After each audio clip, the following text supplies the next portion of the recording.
Setting the correct temperature on your Samsung RS27T5200SR side-by-side refrigerator helps keep food fresh, prevent freezer burn, and maintain efficient cooling performance.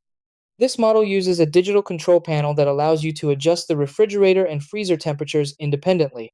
When the temperature is set properly, the fridge maintains a stable environment for dairy, produce, and beverages while the freezer preserves frozen foods safely. Adjusting the settings only takes a few seconds using the control buttons on the front display. Try these. Step 1. Locate the digital control panel on the refrigerator door. Step 2. Press the fridge button to begin adjusting the refrigerator compartment temperature. Step 3. Cycle through the options until the fridge is set to about 3 degrees Celsius for optimal freshness. Step 4. Press the freezer button and adjust the freezer temperature to around 18 degrees Celsius. Step 5. Wait several hours for the appliance to stabilize at the new temperature settings.